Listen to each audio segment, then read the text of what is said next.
मिल्कीपुर उपचुनाव में कौन मारेगा बाजी? क्या सपा लगाएगी हैट्रिक या भाजपा का होगा विजय? राजू दास की स्वर्गीय मुलायम सिंह पर की गई टिप्पणी का क्या होगा असर? क्या मिल्कीपुर में भी चलेगा एक रहेंगे तो सेफ रहेगा का नारा?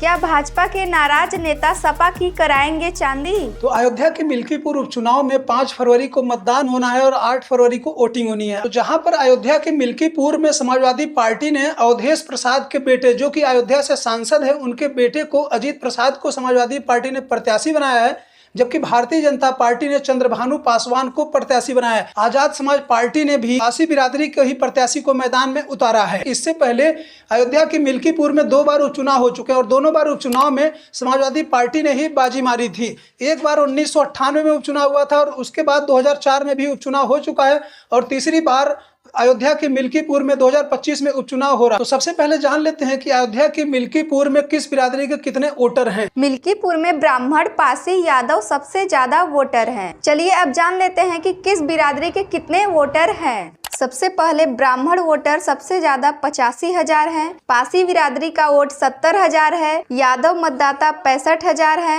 मुस्लिम 35,000 है। तो वहीं ठाकुर वोटर 28,000 है और वैश्य वोटर 15,000 है। दलित गैर पासी वोटर से 57,000 है। तो चौरसिया 15,000 है। अयोध्या के मिल्कीपुर में कुल 3,70,000 वोटर हैं। आप सभी का स्वागत है आज के इस TRS शो में। मैं हूँ रूबी और मैं हूं तनवीर। तो चलिए जान लेते हैं कि मिल्कीपुर में किसकी होगी जीत। ऐसे अयोध्या के मिल्कीपुर में अभी तक 2 बार उपचुनाव हुए हैं, एक बार 1998 में और एक बार 2004 में, और दोनों बार समाजवादी पार्टी विजयी रही है और तीसरी बार 2025 में विधानसभा उपचुनाव हो रहा है।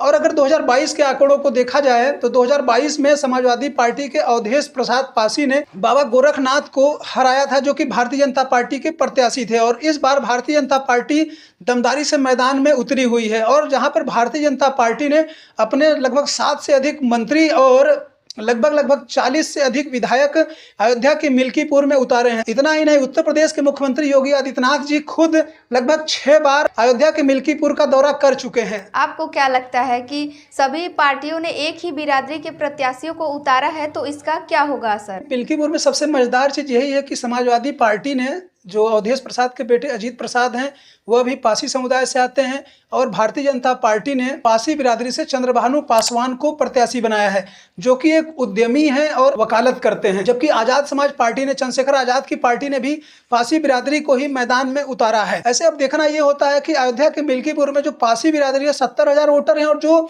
गैर पासी बिरादरी दलित वोटर हैं लगभग 57,000 हैं। अब ये किसकी तरफ जाते हैं, या क्या यह जो वोटर हैं दलित बिरादरी के, यह क्या 3 में बटेंगे या केवल सपा और भाजपा में ही लड़ाई होगी? क्या भाजपा के बागी नेता बिगाड़ेंगे भाजपा का खेल? जो भारतीय जनता पार्टी के बागी नेता हैं, जो बताया यह जा रहा था कि जो 2022 में बाबा गोरखनाथ, जो कि भारतीय जनता पार्टी के प्रत्याशी थे, उम्मीद यही जताई जा रही थी कि भारतीय जनता पार्टी बाबा गोरखनाथ को ही प्रत्याशी बनाएगी, लेकिन ऐसा कुछ नहीं हुआ और भारतीय जनता पार्टी ने चंद्रभानु पासवान को ही प्रत्याशी बनाया।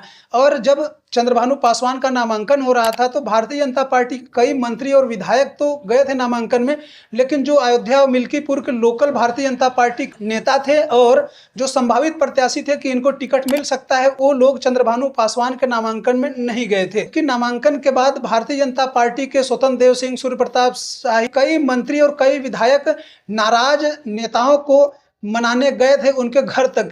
जो लोग भारतीय जनता पार्टी के संभावित प्रत्याशी थे, जो फूफा बने हुए फिर रहे हैं, तो क्या भारतीय जनता पार्टी के जो नाराज नेता हैं, क्या वह भारतीय जनता पार्टी के प्रत्याशी चंद्रभानु पासवान के पक्ष में प्रचार करेंगे? अगर चंद्रभानु पासवान के समर्थन में प्रचार करते हैं या उनके समर्थन में आते हैं तो भारतीय जनता पार्टी के लिए अच्छी बात है, लेकिन अगर वह अपनी जगह बैठे रहते हैं तो हो सकता हो इससे भारतीय जनता पार्टी को खतरा हो सकता है।